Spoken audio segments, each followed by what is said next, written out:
All right, how's everyone doing? I'm Rich CELENZA. Thanks for tuning in to the Rich CELENZA Show. WTF are you talking about? So, what I want to call today's podcast is it's not about being healthier than everyone else, it's just about being healthy. I hope I said that correctly. Sometimes I say things incorrectly, but I don't like to take notes when I do my podcast. But basically, what I'm saying is a lot of people are caught up judging themselves against, I guess you could say, other people in the type of shape they're in. And it's not fair. And it's really not about really being healthier than anyone else in general. I think now with social media, and I've discussed this before on my podcast, we're judging ourselves extremely harsh, which is ridiculous. But I was on a cruise this last week with my family. There was over 40 family members of all different age demographics, or whatever you want to call it, all different ages, from 1 year old all the way up to 85. My grandmother, maybe she may even be 86. And I have a bunch of different cousins in their 20s and 30s that are really into fitness. A lot of the girls, some of the guys too. Seems like a lot of the guys kind of had families and kind of got lazy. Not all of them, some still work out. But a lot of the girls, after they had a couple kids, two or three, really want to keep their shape. I even have a cousin that's a trainer. And, you know, we went on a cruise to the Puerto Rico, Bahamas, and another island. It was beautiful. So for the most part, you know, you're at the pool or you're at the beach, so you're wearing shorts or bathing suits. So everybody gets to see what you look like. And they kept talking about fitness. They actually watch a lot of my videos, listen to my podcast, and we went through a lot of different things. And the one thing I realized that I took away from it was them constantly judging themselves compared to others. Now, they weren't comparing themselves to other family members. They were comparing themselves to a lot of different people out there. And I think instead of basically helping them and looking at someone and saying, wow, they're in great shape, I would like to get in that type of shape or come close to it, or, you know, give them more drive to work out or get in better shape. It actually sounded a lot of times like they were, not that they were quitting, but they were failing. They weren't at where they wanted to be. And I had to keep explaining to them, for one is, especially if you had kids and things in that nature, that a lot of these things take time, right? Your body's always changing and evolving, especially women. And I don't do a lot of things on podcasts, really a lot of times relating to women. But I mean, it's not easy for women, especially if you're having children. A lot of men, you know, we don't go through that. It's just a reality. And a lot of my girl cousins, we were going back and forth regarding this. And it's hard because a lot of them lost their shape. And for the most part, a lot of them may not have the same bodies that they originally had. Some, it looks like, actually, after having children, decided to get into better shape, right? Then I have other ones that decided that were in great shape, really fit, and then had a few kids, and their body doesn't seem to look the same, but it's still really good. And I also have to remind them that, you know, they're not professionals. They're not doing shows. They're not doing, you know, they're not bodybuilders. They're not any of these things. So, again, what they have to understand, it's not just about an appearance, but it's about just feeling good and feeling healthy. And, you know, that's hard to, I think, put into people's heads, especially if you're very competitive like myself, and I think like a lot of my cousins, because we do a lot of things not only because we want to look different or feel better. We do things because we're competitive, and if we do see somebody with doing something, we want to compete. We kind of want to match them. That doesn't mean even their body, but say certain exercises. When you see somebody doing certain things, you want to, you know, do them as well. And one of my cousins, who's older, she's right now doing a lot of different exercises. And some of the things she was doing, I thought, was very daunting on her body, especially at her age. She ended up having 4 kids. And we're discussing things. And it sounds, a lot of what she's doing is amazing. And she's in great shape. She looks beautiful. Her body's great. But I just told her to be very aware, because when you start heading into your 40s, what you're kind of doing to yourself. Now you don't realize you may pay a price Now, she wants to look a certain way, and she's willing to put in the work, which is wonderful. And I've discussed this before. There's a difference between helping yourself stay healthy for long term or beating the shit out of yourself in the short term. And I think if you've looked at a lot of professional bodybuilders, that would be the perfect example. I know it's extreme, or even professional athletes in general, a lot of them, you don't realize what they put their body through in their teens, 20s, maybe even 30s, what the outcome led to in their 40s and 50s, how they've taken such a major toll on their body. But yeah, back to, again, competing with others. If you or judging yourself against others, it could be a wonderful thing, especially if you're in the gym and you have a workout partner and you both push each other, or you have trainers in the gym, or you have friends that you look up to and you want to really get in the type of shape they're in. If they're in better shape than you, maintain it, and that's all great stuff. But when it starts to take over and kind of destroy you, you need to become aware of that, because what I think happens to a lot of people is it starts deflating them. And I also think a lot of times, and I've said this before, a lot of people have unrealistic expectations physically, what they can and can't do at that point in time. That doesn't mean they can't do it in the future. So that's how you have to look at things, as a future endeavor, very similar to finances. I've discussed this before on my podcast as well. As you got to kind of look at your body a little bit as money. When you're working out, you're putting in all these little deposits, right? And it builds, and it means a lot, just like if you were putting deposits in or making a lot of money.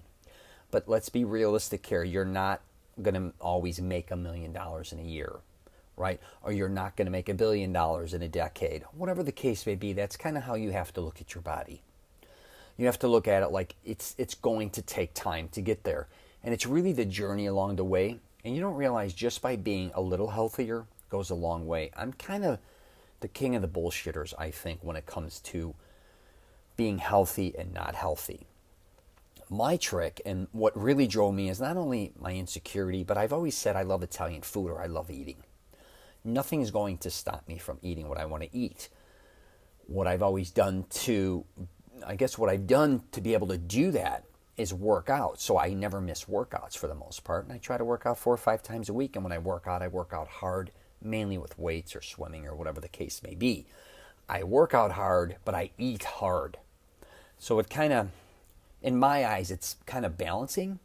But now that I'm getting older, I'm over 50, I'm realizing that may not be the toll. And I really learned that at the cruise here, because it was an Italian boat, and a majority of I can't say food, a lot of the people were Italians, but a lot of things were very Italian driven when it came to food. I couldn't stop eating. And then we get off the island, I was eating, and I was working out on the boat, which is another thing I want to get into with this podcast as well, regarding vacationing and working out. But I was working out through my vacation. A lot of people make fun of you when you do those type of things. But if I'm going to eat like that, I have to work out to balance it. Plus, I don't like falling. I don't like not working out for the sake because it's expected. When I don't work out for a few days or a week, it's because I decide it's time to take a break, because my body is telling me, Rich, you need to take a break. Just because I'm on a vacation doesn't automatically make it time to take the time off. I think when I'm on a vacation is when I have the most time to work out, and I enjoy my workouts, because there's really no rush to get there, and there's really no rush to stop. So that's just my take on that. But what was funny is, while I was going to my workouts, a lot of my family members who do work out consistently at home just couldn't find time to get to the gym. They were coming up with all these different excuses, which is hilarious. The first thing most of them said when they saw me was, I got to work out with you. Or one would tell another family member, you should work out with him. Even my family members that never work out, they're like, Rich, what I want to do is just start a workout program with you on this boat. All we were talking about the first day was fitness. I think mainly because of my podcast and YouTube and all these things. So they kept bringing it up. And I'm like, I'm down with whatever you want to do. I want to help anybody I can. Let's get down there. So one day we did go down, a couple of us, and it was slammed the first day. And that's usually what the case is when when you travel sometimes, the first day, everybody works out. I don't know why. As time goes on, I've learned it starts to weed out. And I told everyone, hey, if you really want to work out, you'll make it work. But I said, I'm going to come back tonight. It's too busy. And everyone was like, are you nuts? Who's got time tonight? I says, we do. I do. I ended up coming back that night. I was able to work out. And then from there on out, just like I said, it kind of weeded out. Even though what was funny is New Year's Day, which usually is a New Year's resolution day, I went to work out. It was a ghost town. There was 3 people in the entire gym, which was hilarious to me. But not one of my family members made it there to work out with me, which is kind of funny. I think my girlfriend, she came down. She came and worked out with me, which was nice. But again, I'm going to just remind you and I'm going to wrap it up there. I'm not going to make this super long. When you look at your life or what you want to do, just look at it at the beginning as being healthy. Don't get obsessed with having to be fit. Don't be obsessed with having to do all these type of different workouts that you see online, on YouTube, all these different types of things. Start small. And it could be just cutting back a little bit on junk food at the beginning. It could be just walking. I've discussed this. You don't have to run out and join the gym at the beginning. You don't have to run out and just start jogging multiple miles. You don't have to join a CrossFit. You don't have to cycle join a cycling, a joggers club. You don't have to do yoga at the beginning, any of those things. Just start off very small and just start thinking about how to live a healthier lifestyle. It can be even at the beginning saying, I need more sleep and scheduling it in. That can be a game changer for you. Then as you start to feel better, then you start to say, you know what, now that I have my sleeping patterns a little bit under control, now maybe I want to do this, or why don't I try this? Even your eating habits, let's back up. Maybe you're drinking a lot of fattening drinks, even at Starbucks hypothetically, or you're not getting, you're not drinking enough juices, you're not getting enough, it could be fruits or vegetables, whatever the case may be, start small. I know you may be like, I can do that, but I don't think a lot of people realize that they can't do that. They're kind of stuck in a rhythm where they want to be healthier and they want to do all these other things regarding working out, but they're kind of neglecting all the other parts. So if I was to start over again, I would first, and this isn't not to be extreme, I always played sports, and then I didn't have really necessarily good eating habits. Not that you have to have the best, but I didn't sleep very well. So I was kind of burning the wick at both ends. I was always doing something physical and exhausting myself and then not getting enough sleep and then just eating whatever, just like a lot of teenagers did. But I ate a lot of Italian foods because it was an Italian family. But I also threw in a lot of comfort food in Chicago where it's really pizza, beef, hot dog back then, burger, sausage, pastas, obviously, subs, especially Italian subs, meatball subs. I was eating a lot of those foods, which when you're growing, you're younger, you can get away with it.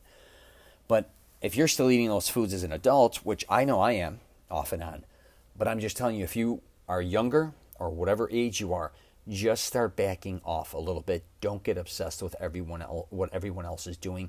Figure out what diet, not even a diet necessarily. And when you hear diet, I think people think I have to cut back all, I have to regulate my meals. I can't do this. I can't do this. I can't. That's all bullshit. Make it work for you. When I say diet, instead of having this much food, maybe back off a little. Instead of eating late at night, maybe not do that as much. Maybe whatever the case may be, figure out what works best for you. But please don't get caught up with thinking you have to have an extreme healthy lifestyle to live a healthy life, because that's really unrealistic. And I don't think most people realize that. I think they think it's really cut and dry. You're either, extremely fit on eating incredible foods, living a certain lifestyle, which I'm not going to say people don't live that, but most don't. And there's a lot of people out there that live kind of moderately simple lives in the middle that are in really good shape, that live very long and feel very good. So that's the reason I want to do this podcast. And again, I don't care what age you are. I don't care if you're 30, 40, 50, 60, 70, 80, because I'll tell you right now, I've discussed this before. I've had grandparents, or my grandmother lived in 94, and she was from Italy, but all she ate, I never, she was a horrible eater, but she walked a lot. She worked in the city, and I think that helped her out a lot. But your genes and your genetics, you got to realize all those type of things come into play as well, and each one of us is different. So that's another thing. When you start comparing yourself to other people, them being healthier than you, or you not being healthy enough, judging yourself against everyone else, which is ridiculous, you got to realize we are all cut from a different cloth. I don't care who you are. So I don't mean to be redundant sometimes on these podcasts, but I do want to soak it in people's heads that do listen to me, that they shouldn't want to give up on themselves. And two is, when you want to get healthier, you want to start doing things that inspire you to keep moving forward one step at a time. You don't want to have those huge setbacks, because I think those, not even small setbacks, because those setbacks, it's almost like, it's like being shot almost, or something in the military, or something. Like you're going forward and every little setback is like one little bullet hitting you, or a bullet hitting you. But before you know it, the bomb goes off and then you just quit and you kind of give up on yourself. You shouldn't do that. You just want to keep moving forward step by step. You're going to have good days and bad days. But, look when you're trying to get healthier specifically at yourself. And there's nothing wrong with learning from everyone else. I get that 100%. There's nothing wrong with wanting to emulate people you look up to with fitness and all that. All great stuff. But when you look in the mirror, or just look at yourself and say, what works for me? What is going to make me feel healthier? What is going to help me get into better shape? Me, because no one lives your life but you. All right? All right, if you get a chance, you definitely might want to check out some of my YouTube channels. I've been putting up a lot of different things fitness related, discussing many different things. I'm going to do an upcoming video called Jump Into Other People's Workouts. I might as well talk about it here. I think it's going to be really a good video, because I think what happens too with people trying to get healthier, they just sometimes can't get into a rhythm. And they may have worked with a trainer, they may have worked out with other different partners, and it still doesn't seem to get them motivated. And I think if you have friends in a gym, or other people that work out, or maybe even strangers that you may want to meet and talk to, learn to jump into other people's workouts. That could be at a gym, that could be out of a gym, and just experimenting that way. I'm always doing videos on telling people how to go out and try different types of workouts. It could be yoga, it could be bodybuilding, it could be running, whatever the case may be, which is great. But I think sometimes when you jump into other people's workouts, one is you learn a lot about yourself, you expose your weaknesses, but you may be not doing things correctly, or you just may take on, something different and very unique that you may have never realized that you'd like to do as well, regarding the workout itself, not just, saying you're doing yoga and you go to a yoga class all the time, which is great. You may, your friend may be in the hot yoga and you're like, I would never do that, it's too hot. And you just jump into it one day. Just go give it a try. You may like that. And it could be as simple as you saying, hey, where do you do yoga? Well, I do it, in a class here. Well, if you live in Florida or California, somebody may be like, we do one on the beach. You may want to jump into that workout. Go give it a try, even if it costs a little money. It may go a long way. I also just did a YouTube video regarding fitness on learning how to make it social. I don't think a lot of people realize that a lot of times you'll get a lot of energy off making it social, and realizing, hey, I work out. One of the reasons I like working out is because it's a social environment, and accepting that and gravitating towards that, and learning how to go in, finding new friends or old friends or whatever, and learning how to work out within different groups. I discussed how I used to go to the gym for a long time, late at night, or sometimes even in the morning when it wasn't as busy at different times, different gyms, and because I just didn't want to be bothered anymore. But then I realized when I joined a 24-hour fitness and an LA Fitness again, I went when there was a lot of energy, and I realized that gave me a lot of energy. I also was learning again all these different types of things that I didn't realize that I didn't know. So that's something else as well you might want to check out. And I have a bunch of other things related to fitness on my YouTube channel. I'm on LinkedIn, Twitter, Facebook, and Instagram as well. So hopefully you got something out of this, and that's all I got for you. If you're traveling, safe travels. Take care.